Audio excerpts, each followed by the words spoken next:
Hi hello नमस्कार, मी वर्षा तुम्हा सर्वांचं खूप मनापासून स्वागत करते आपल्या लाडक्या चॅनलमध्ये, ज्याचं नाव आहे हेल्दी लाईफस्टाईल। तुम्हाला पण गुडघ्यात वेदना होत आहेत का? जिने चढ उतार करताना गुडघे दुखत आहेत का? किंवा उठताना बसताना त्रास होतोय का? तर मग हा व्हिडिओ तुमच्यासाठीच आहे। त्यामुळे व्हिडिओ शेवटपर्यंत बघा, कारण मी या व्हिडिओमध्ये तुम्हाला गुडघेदुखीवरती आपण घरातल्या घरात राहून काय उपाय करू शकतो किंवा आहारात काय आपण बदल केला पाहिजे आणि छोट्या छोट्या टिप्स तुम्हाला मी आज देणार आहे। त्यामुळे व्हिडिओ शेवटपर्यंत बघा। व्हिडिओ जर आवडला तर व्हिडिओला एक लाईक करायला विसरू नका, चॅनल देखील सबस्क्राइब करायला विसरू नका। तर चला सुरुवात करूया आजच्या व्हिडिओला। तर गुडघेदुखीची मेन म्हणजे कारणे काय असतात? तर पहिलं कारण म्हणजे गुडघेदुखीचं गुडघ्यांवर येणारा ताण।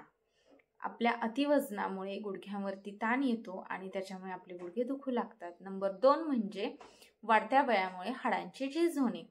आपलं जसं वय होईल तशी हाडांची झीज देखील व्हायला सुरुवात होते, त्याच्यामुळे आपले गुडघे दुखू लागतात। नंबर 3 म्हणजे कॅल्शियमची कमतरता आणि व्हिटॅमिन डी ची कमतरता। ज्यांच्या शरीरातील कॅल्शियम कमी होतं, आपसुकच त्यांच्या गुडघ्यातील हाडातील कॅल्शियम देखील कमी होतं, त्यामुळे गुडघे दुखू लागतात।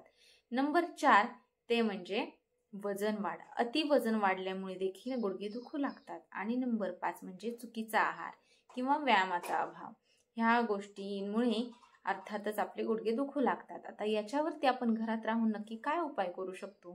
तर नंबर 1 म्हणजे हळदीचं दूध घेणे। रोज रात्री झोपताना आपण हळदीचं दूध घेऊ शकतो, कारण हळदीमध्ये अँटी इन्फ्लेमेटरी गुणधर्म असतात।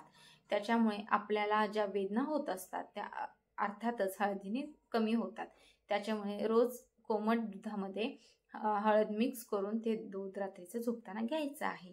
नंबर 2 म्हणजे तिळाचं किंवा नारळाचं तेल कोमट करून आपण त्याने आपल्या गुडघ्यांचा मसाज करायचा आहे। तर नंबर 3 मेथी दाणे। मेथी दाणे रात्री पाण्यात भिजवून सकाळी ते पाणी ग्लासभर प्यायचं आहे आणि मेथीचे दाणे चावून खायचे आहेत, किंवा कधी कधी ते जे आपण मेथीचे दाणे भिजवलेले असतात त्याची पेस्ट करून आपण आपल्या गुडघ्यांना त्याचा लेप लावू शकतो, कारण याच्याने गुडघ्यांच्या वेदना कमी होतात। नंबर 4 ते म्हणजे गरम पाण्याची पट्टी।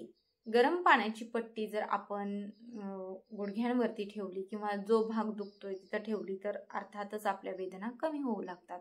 आणि नंबर 5 म्हणजे आपण थोडासा तरी व्यायाम हा करायलाच हवा, स्ट्रेचिंग करायला हवं। जसा जमेल जो जमेल तो व्यायाम आपण करायलाच हवा। थोडंसं चालायला हवं, कारण ज्यांना काही लोकांना अतिवजनामुळे काही गोष्टी किंवा जास्त वयामुळे अंग दुखतं, त्यांना व्यायाम करता येत नाही, तर अशांनी थोडंसं का होईना चालण्याचा व्यायाम केला पाहिजे, चाललं पाहिजे। किंवा काही लोकांनी ज्यांना शक्य आहे त्यांनी थोडंसं स्ट्रेचिंग केलं पाहिजे, वेगवेगळी योगासने केली पाहिजेत। त्याच्यामुळे देखील आपल्या शरीरातील जी ताठरता आहे ती कमी होते आणि स्नायू आपले जे असतात ते लवचिक होतात आणि आपल्याला जो गुडघेदुखी स्नायूदुखींचा त्रास आहे तो कमी होतो।